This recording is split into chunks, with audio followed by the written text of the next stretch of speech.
भाई या गाडीवाल्यानं ना काय अक्कलच नसते. तो कारवाला आता जो समोर चालला आहे ना, त्याचा गाडी चालवणं बघा फक्त तुम्ही आणि मग कमेंटमध्ये सांगा. कसली घाई होती त्याला त्यात नाही समजत आपल्याला. आडवा तिडवा गाडी टाकतो त्या रस्त्यात या रस्त्यात, नक्की त्याला जायचं कुठे त्या पण समजत नाही. भाई गेला समोर. ओव्हरटेक करताना आता तुम्ही बघा फक्त गंमत त्याची.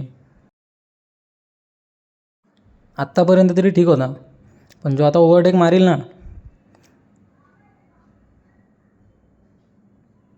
घुसला तो पूर्ण घुसला समोर. तिथं ओव्हरटेक मारला आणि ती समोरची गाडी आणि या गाडीमध्ये काहीच अंतर नव्हतं. त्या एवढ्याशा फटीतनं तो समोरचा गाडीवाला डायरेक्ट जागेवर थांबलाय ब्रेक मारून, नाही त्याला चिरडवलं असतं तिथंच.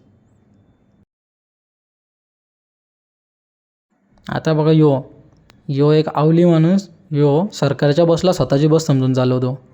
कारण ठोकला तरी वांदा नाही ना, झाला तर झाला नुकसान, त्याच्या बापाचं थोडी ना काय जाते.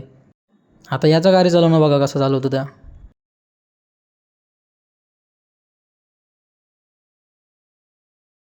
या बाईकवाल्याला त्यांनी पुढे येऊन दिला आणि टाकली ओव्हरटेकला गाडी. जमला नाही तर परत आतमध्ये येतो, परत बाहेर जातो. विषय काय आहे भाई, एवढं पॅसेंजर आहेत गाडीमध्ये, तुझ्या पुला सगळ्यांची जीव जाईल ना कुठं ठोकला तर. ही ओव्हरटेक मारले तर समोरचा बाईकवाला आला आहे त्याला पण बघा अशी कट देऊन जातो तेव्हा.